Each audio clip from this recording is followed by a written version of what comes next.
कृष्ण की जय, कृष्ण की जय, कृष्ण की जय, कृष्ण की जय, कृष्ण की जय, कृष्ण की जय, कृष्ण की जय,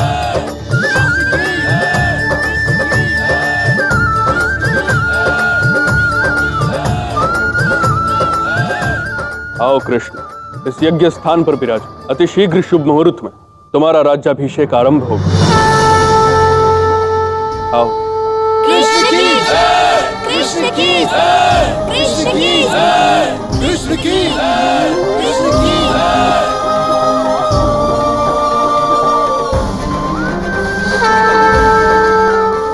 मैं राजा नहीं बनूंगा, नहीं बनूंगा, नहीं बनूंगा।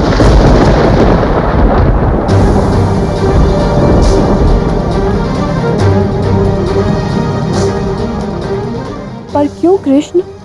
पौत्र कृष्ण, तुमने ही तो कंस का वध किया है, तो नियम अनुसार तुम ही मथुरा के नए राजा बनोगे। और कान्हा, यदि तुम मथुरा के राजा नहीं बनोगे तो और बनेगा कौन? राजा उसे बनाना चाहिए जो इस पद के योग्य हो। केवल इसलिए कि मैंने कंस का अंत किया, मुझे राजा बना देना यह तो अनुचित होगा। यदि यहाँ पे इस सिंहासन के लिए सबसे अधिक योग्य कोई है तो वो मैं नहीं हूं, वो है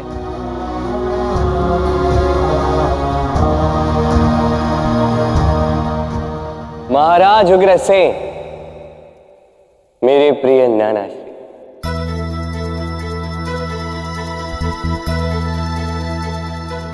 जिनसे ये सिंहासन छीन कर कंस राजा बना था।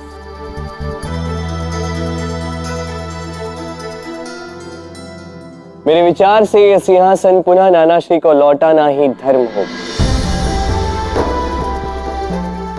नानाश्री, क्या आप आपके पौत्र को उसके धर्म के निवर्हन से पीछे करेंगे?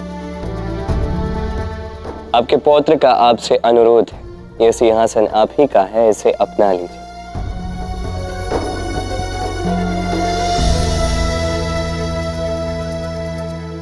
वाह, मथुरा के महाअमात्य होंगे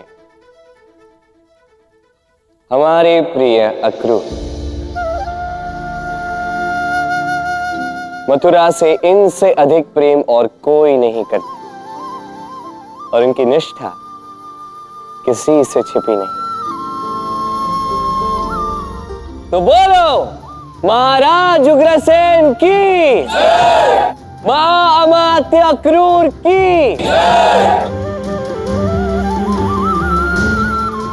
हमें गर्व है तुम पे कृष्ण। पुत्र, ये जो निर्णय तुमने आज लिया है, ये सरल नहीं। ये सिद्ध करता है कि तुम महान हो। आज ऐसा प्रतीत हो रहा है कि मैंने और यशोदा ने तुम्हारा पालन पोषण अत्यंत कुशल तरीके से किया है। अपने नाना को सम्मान देकर उन्हें उनका मुकुट पुनः लौटाकर तुमने मेरा और अपनी मैया यशोदा का मान बढ़ाया। पौत्र कृष्ण, मैं ये मुकुट तभी स्वीकार करूंगा जब तुम स्वयं इसे मेरे शीश पर रखोगे। ये मेरा सौभाग्य होगा नानाश्री। आइए। कृष्ण की जय, महाराज उग्रसेन की जय, कृष्ण की जय।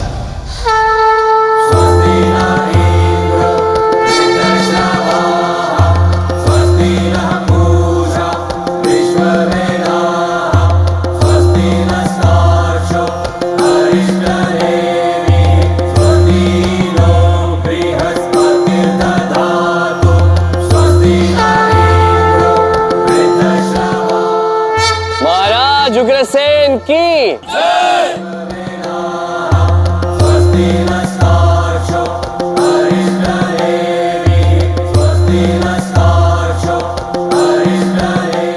महामात्य अक्रूर की जय।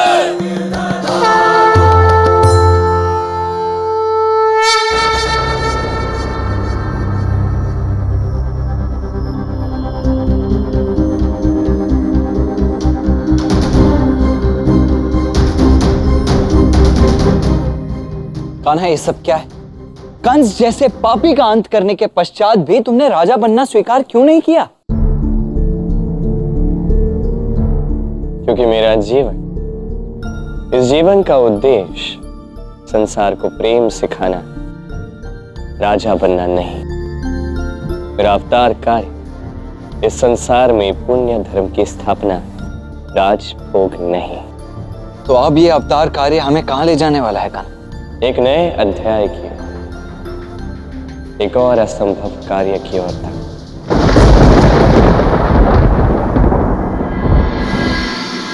उग्रपद जी, आज आपने ये सभा क्यों बुलाई है? देखिए, जैसे कि हम सब जानते हैं, महाराज कंस ने अयन को मुखिया चुना था और अब महाराज कंस मर चुके हैं और समस्त गांव के सामने कुटिला और राधा के मध्य जो चुनौती हुई थी उसके अनुसार स्थायी रूप से राधा ही बरसाना की मुखिया है।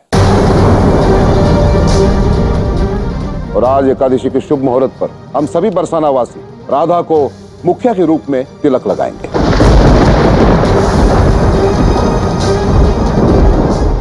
पापा, राधा ने चुनौती भले ही जीत ली हो, किंतु राधा अभी बच्ची है। इतने बड़े गांव के दायित्व का वहन वो कैसे उठा पाएगी? और राधा स्वयं ये बात समझती है। आप उसे पूछकर तो देखिए, वो स्वयं भयभीत होकर मना कर देगी। बात तो उचित कह रही तुम कुटिला। बात एक बार मुखिया बनने की नहीं है, ये सदैव के लिए मुखिया बने रहने की बात है। इसलिए हमें राधा से एक बार पूछ लेना चाहिए कि वो एक कठिन कार्य करने के लिए सज्ज है या नहीं।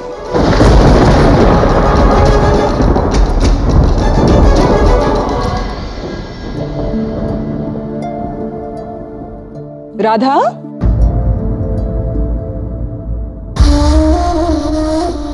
कहाँ चली? माँ, वो बाबा ने सभा बुलवाई है ना। ओह, सभा। तुम जानती हो ना सभा किस लिए बुलवाई गई? नहीं, वो तुम चुनौती जीती हो ना, इसलिए तुम्हें बरसाना का मुखिया बनाया जाएगा, सदा सदा के लिए। जी। परंतु राधा, तुम जानती हो ना,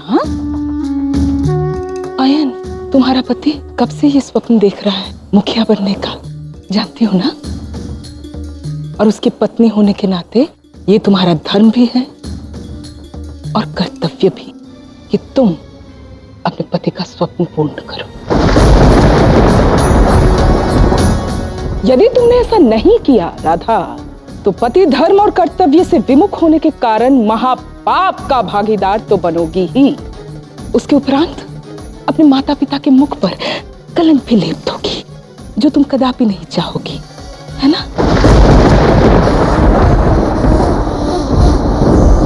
तो जाओ राधा, जाकर सबके समक्ष कह दो कि बरसाना का मुखिया मेरा पुत्र अयन बनेगा, सदा सदा के लिए।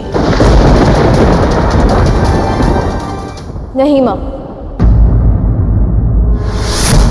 पहली बात तो ये है कि आप मुझसे बड़ी हैं और सब समझती भी हैं, किंतु इस क्षण पुत्र मोह के कारण आप धर्म और कर्तव्य की परिभाषा के मूल अर्थ को समझ नहीं रही है माँ। यदि मुखिया बनना अयन का स्वप्न है, तो उसे साकार करने के लिए उसे कठिन श्रम द्वारा अपने कर्तव्य को, अपने सामर्थ्य को सिद्ध करना चाहिए। अयन स्वार्थ और लोभ से ग्रसित है, वो स्वयं को दूसरों से श्रेष्ठ मानता है। यही नहीं, अयन अहंकार और क्रोध से भी ग्रसित है, उसमें शक्ति और सत्ता की लालसा है। और ऐसा व्यक्ति कभी भी दूसरों का नेतृत्व नहीं कर सकता माँ। राधा,